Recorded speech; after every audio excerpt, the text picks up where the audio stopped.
Now back to politics, though. Indeed, the governor of Oyo State, Ibekele Amosu, has informed every citizen about this extension of INEC, INEC voter card distribution.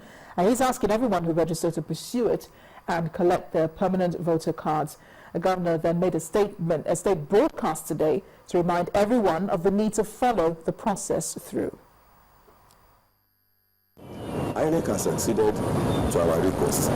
We have extended the distribution of permanent voters card exercise by 1 day. This means the exercise will now end tomorrow, Monday, 10th November 2014. I therefore appeal to all the residents of Oyo State to utilize the opportunity provided by the extra day granted by INEC. We should all go out to our respective polling units to collect our permanent voters card. The Commission has assured that many more cards are now available for collection. INEC has also assured us that those whose names are on the register or whose cards are not available now will be able to collect at a later date from INEC offices in the 20 local government areas of our state.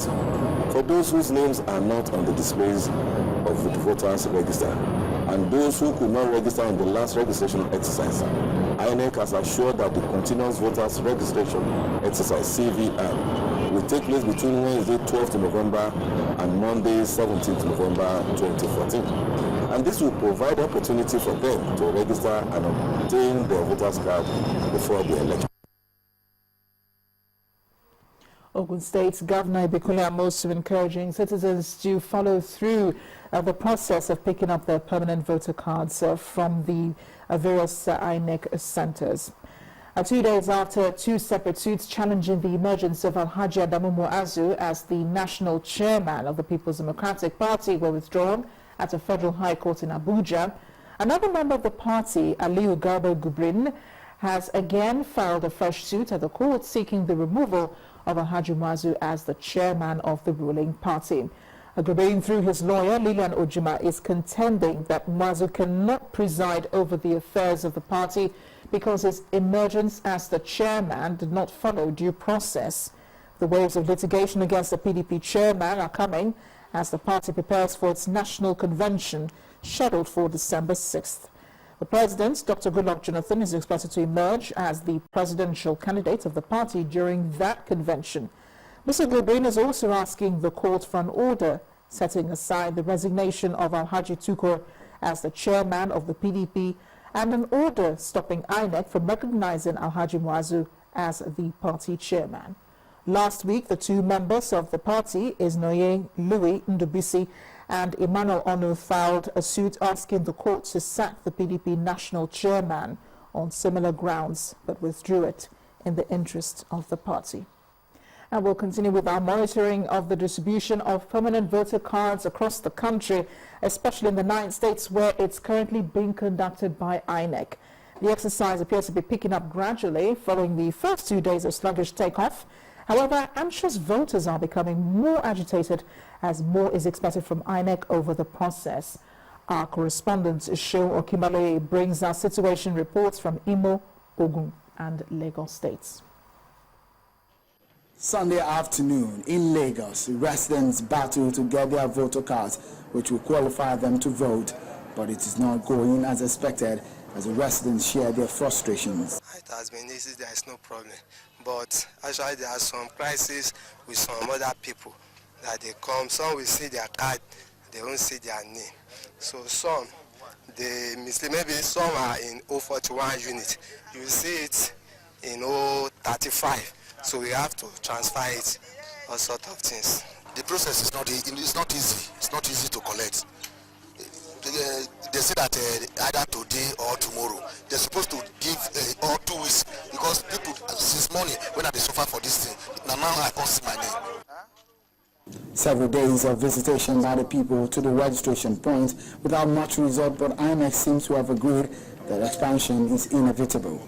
For now, it is an extension by 1 day on a general note and on case-by-case basis in some local governments like Mushi. There's going to be further extension to Tuesday. So in the wisdom of the Commission, they feel that the general extension should continue to Tuesday, then that will be communicated to the electorate. Next door in Oyo State, it also complained galore, but the governor is reacting to the extension of the date for the exercise. I therefore appeal to all the residents of Oyo State to utilize the opportunity provided by the extra day granted by INEC. We should all go out to our respective polling units to collect our permanent voters card. The Commission has assured that many more cards are now available for collection. In Oyo State, in the southeast region, the situation appears more serious, with the people complaining that they're not seeing the INEC officials to talk about their voter cards. My hope would have been that, given the fact that they had planned this thing so many weeks, so many months in advance, that measures should have been taken to ensure that the materials are absolutely on ground, and all that would have needed to be done would have been for the materials to be transferred from INEC headquarters down to the various points where this exercise is taking place. It's the third day of the exercise, and it's been a mixed bag. Shewa Kimbaloye reporting for Channels Television News. 5,300 teachers. That's the number of new entrants into the state teacher services in Oyo State. The State Governor Biola Ajimobi says the recruitment will help build the needed capacity in the education sector. He personally distributed the letters of appointments to the employees. After taking the bold step of recruiting a total of 5,300 teachers from all the 33 local government areas of Oyo State, Governor Biola Ajimobi begins the distribution of the appointment letters himself, starting from Mapo Hall in Ibadan, the state capital. A tumultuous crowd from the 11 local governments within Ibadan witnessed the symbolic presentation of the letters of appointment by the governor. Governor Ajimobi and the entire members of his cabinet later moved to the Okeogun axis, where the appointment letters were distributed in all the 9 local government areas in the zone.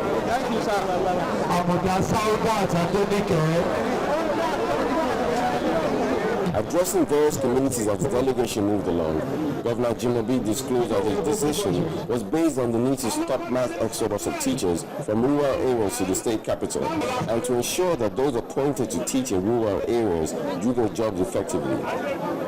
We are employing teaching and non-teaching staff, totaling 5,300. There is no government that has done it before. And 2, it is unique.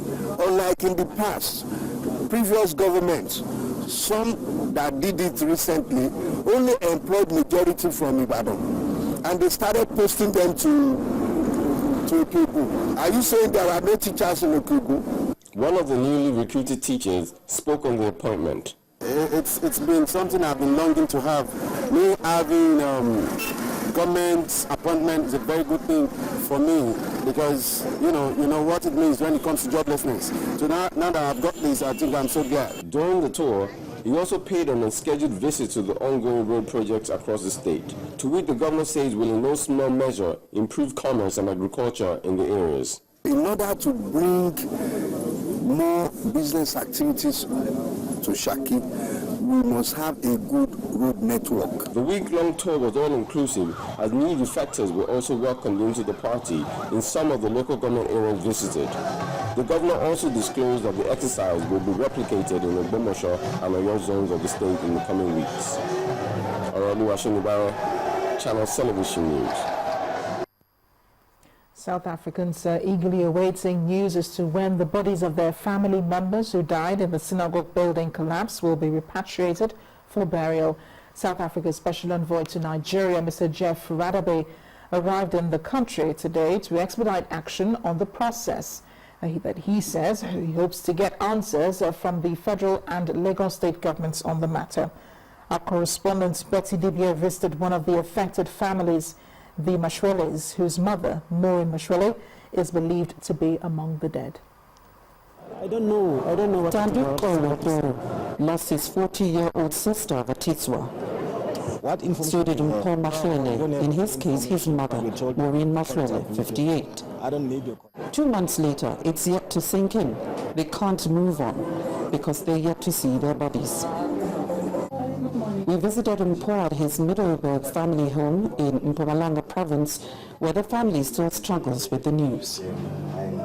From his 86-year-old grandmother, Irene Lepele, grappling with the loss of her only daughter. I really miss her because, as my son said, I'm old, and she was helping me a lot.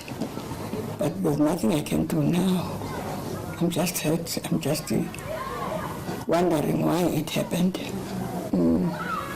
To his younger sister, Itumeleng, whose miraculous healing at the Synagogue church made their mother a returning pilgrim. We're not blaming anyone. The only thing we're just asking them to please bear with us and just release our mother's body as well as the other 84 that passed on, so that we can have closure and move on with our lives.